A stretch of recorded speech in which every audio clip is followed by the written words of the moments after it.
Hey there, ladies and gentlemen. Welcome to the very first, I don't know what we're going to call this, the NHL Trade Talk deadline rundown, quick briefing. I don't know. We've got Kevin Armstrong and Shane Sini from the Hockey Raiders with us. Hey, guys, how you doing today? Great. How you doing? Good. Doing good, Jim. Thanks. Yeah. Good. So we were going to do, just for full disclosure for people that want to know what was going on here, we were going to do a video kind of talking about what we should expect on Monday. And then as we record this on Saturday afternoon, we're finding out that there's been a ton of trades that have happened on Saturday morning. So we've got, you guys can help me if I'm missing somebody. We've got Devan Dubnyk. We've got Brandon Montour goes to Florida. It sounds like David Savard's going to go to Tampa Bay. We're just waiting on the pending trade call for that thing. Who am I missing? There was another one already today too, wasn't there? Patrick Nemeth to Colorado as well. Right. Yeah. So that was there's lots going on. I mean, everybody was talking about the fact that this might not be the busiest deadline, but we're finding out that if it's not busy on Monday, it's because everything's been done on Saturday. Kevin, I'll take your first thought. What's the trade that stands out for you the most today? It's got to be Savard. That to me, that was the big prize for this deadline. He's an excellent defenseman that anyone would love to have in a playoff situation, and for Tampa, the defending Stanley Cup champions, to figure out a way to add him and get the upgrade over last year's roster, as we talked about with Zach Bogosian. Essentially, that's your upgrade right there to Savard, which is a pretty nice upgrade. That is nice work by Tampa. I don't know how they're doing this with the books because we're not seeing it's still saying TBD. So I don't know what's going back the other way and how they figured this out with the money. But Savard to Tampa that's a deadly combination. Well, Shane, you were saying that you heard Elliot Friedman talking about this like 3 weeks ago or something like that, right? Yeah, that's why he gets paid the big bucks. So he's been on it for a while, and I think with Florida getting Brandon Montour, I could see that as their plan B. Maybe they realized that they were out on Savard and they were going to finalize the deal with Tampa because they had been rumored to be interested in what as well. So it looks like they ended up with Brandon Montour from the Sabres as the plan B, and it looks like Florida probably isn't done either. But no, as far as Tampa Bay goes, he's solid. He's a guy that fits right into your top four, all situations, and pending free agent. So if things don't work out, it's a quick and easy out. Well, what went to Buffalo in the trade? A third-round pick for Montour? Is that what it was? I think there was a prospect as well. I don't have the name in front of me, but My first take is for sure that this is a risk reward return sort of deal, right? Like I bet you that Florida was looking at David Savard and then they saw the asking price on it because Darren Dreger's reporting whatever is going back to Tampa is or excuse me, back to Columbus is pretty significant. So whatever the deal here is, if it's a contract or it's a first round pick or whatever, they gave up a lot to get him, from what I'm understanding. So that's probably one of those situations where Florida said, you know what, it'd be nice to have Savard, but man, that's an awfully lot to ask for a player like that who's good, but how much better is he than Montour? And neither one of those players is Aaron Ekblad, right? So maybe that was the deal. I don't know. Do you think that the ask was too much for Florida? Kevin, how about yeah. you? Sorry. Sorry, go ahead. Go ahead, Shane. Go ahead. I was going to say Zito's been. I know Pierre LeBrun said yesterday that he doesn't want to mortgage the future, but he wants to reward the guys for their hard work this year and having to go through some adversity now. So I could see them saying, you know what, too much for us. We have a solid plan B. Of course, he's not Savard, like you just said, but plus I could see them getting rid of some mid picks. But if Columbus did land a first rounder, then obviously that would have took the Panthers right out of it. Do you think that Kevin Montour is going to make much of a dent there in Florida? He's hadn't had the worst season, but it's not necessarily the best option, I wouldn't think, for Florida. What do you think? Yeah, and it's so tough to tell for any player off Buffalo, right? Like Yeah. it's awful. Sorry, I don't know what's going on in Buffalo. What happened? Because on paper they look like an excellent team. And then you saw the other guy that got traded out of there, Eric Stahl. He scores an overtime winner in his first game out of Buffalo, and he suddenly looks back to what we're expecting from a guy like that. So does Montour come out and look like the guy we expected him to be when he was in Buffalo? Hopefully, if you're a Florida Panthers fan. But I also saw an interesting comment on some stories about trading, and somebody said, I don't want any Buffalo Sabres. They all have loseritis. So, it's one of those things. Can Montour shake off what's been going on for the last couple of months and join a winning squad and really get to it? Obviously, like you said, no Ekblad, but they needed something there to fill the gap. Yeah, you talk about like things you can't shake. It's like a bad cold you just can't get rid of, right? Maybe you do nothing, and maybe you do a lot. Like we're hearing a lot about Taylor Hall and what could happen here before Monday. And there's a lot of teams, it sounds like, that still think that he's got something in that tank, and he's not been good in Buffalo.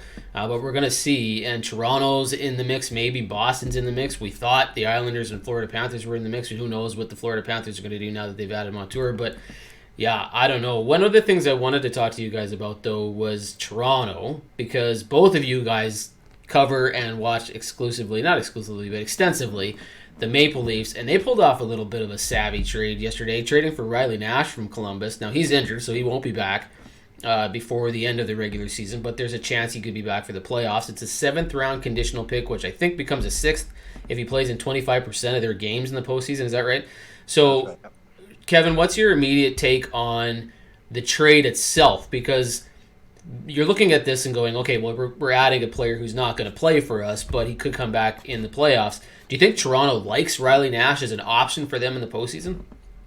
Yeah, absolutely. And as soon as I saw it, I said, "Well, that's it. That's the blockbuster trade that Toronto's been going to make." They finally pulled it. No, but they need some depth. They did lose some players in Travis Boyd and who was the other guy? Jimmy VC. Jimmy VC, right? They weren't there, but they were taxi squad options, and they were okay depth players.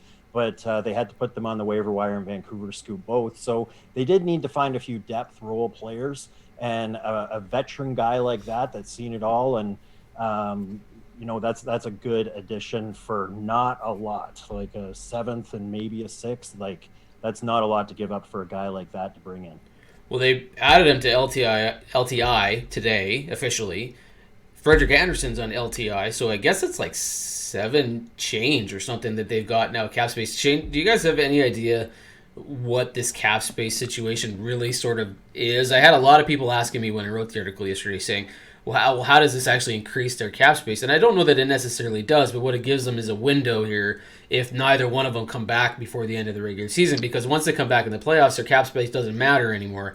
But Anderson, I don't know. Do you know his status, Shane? Like, is it looking like he's going to be back before the playoffs and that cap space will come back on the books, or they think he's not coming back? It's still up in the air. The timetable has not been confirmed, and Coach Keefe keeps reminding the media of that almost every day.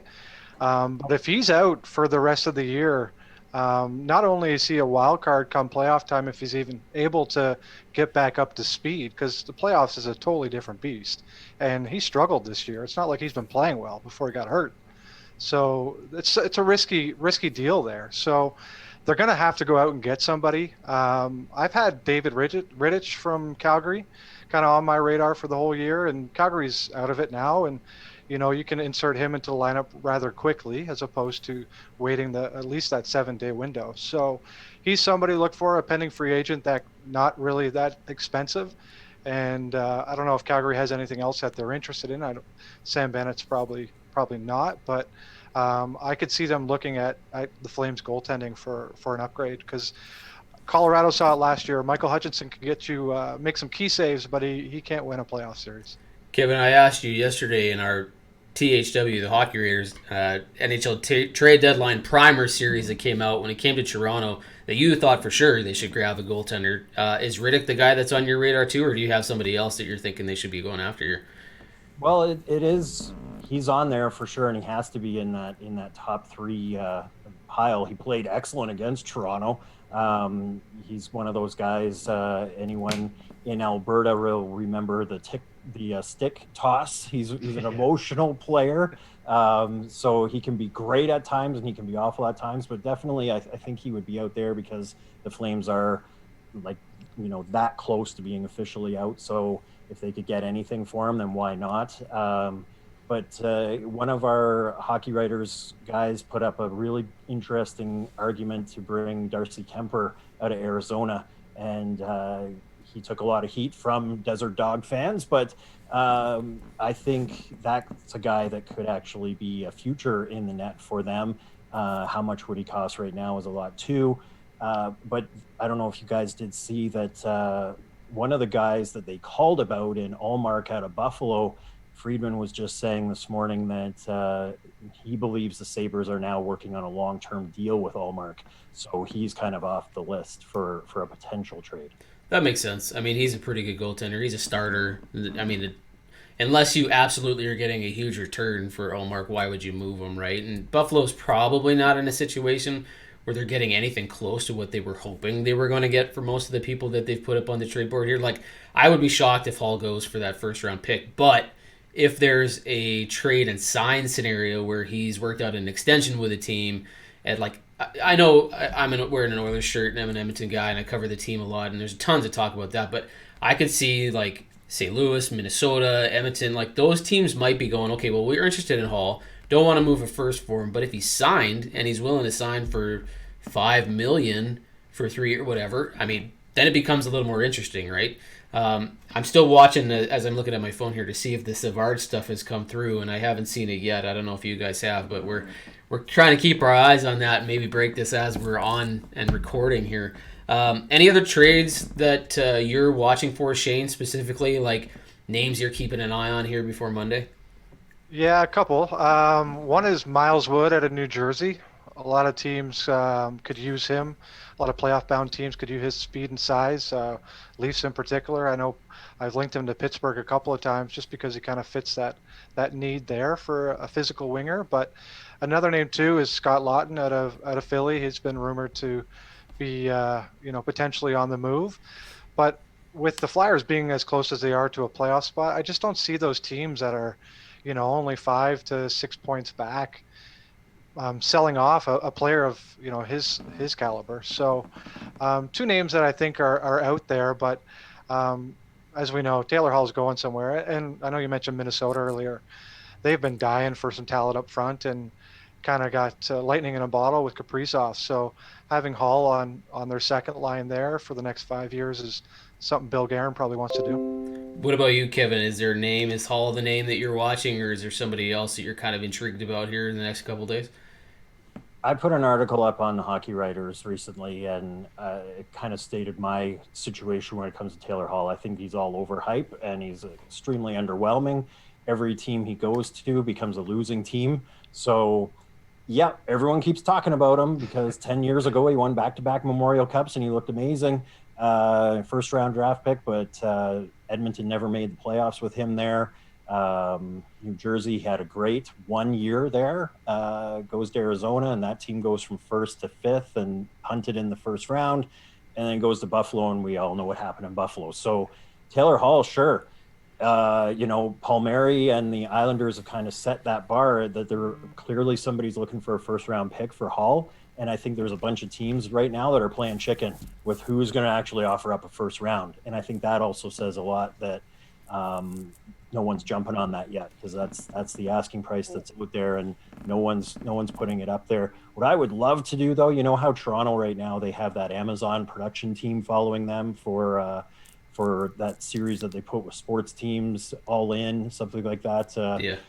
I would love it if I could see it behind the scenes in Buffalo right now with Kevin Adams, because, man, can you imagine his phone must just be ringing off the hook? Because you've got a franchise that this is even more difficult than Seattle. Like, Seattle would be fun to watch them, but they're starting fresh. Buffalo has got a disaster to deal with, and I would just love to see what's going on there right now. And obviously, if they could get a first-round pick, then at least that would be something for the $8 million they spent for 2 goals from Hall. Well, here's 17 assists, though. 17 assists. Yeah. Well, here's what's crazy to me. The talk right now is that St. Louis might move Mike Hoffman, grab Taylor Hall. The Sabres will retain half, so it's like a wash on salary, right? Because Hoffman makes 4 and Hall would make 4 coming back the other way on that retention.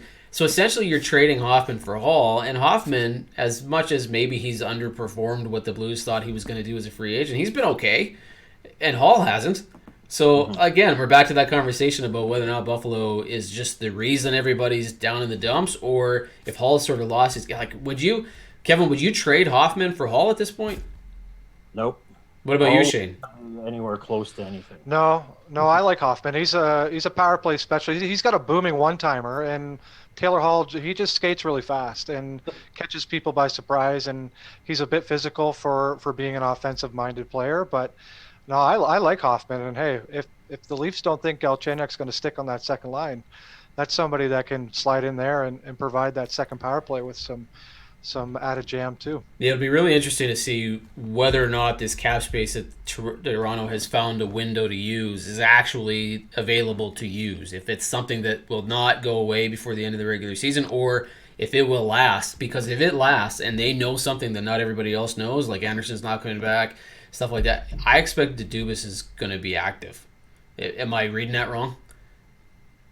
Absolutely not. I agree with you. I think so.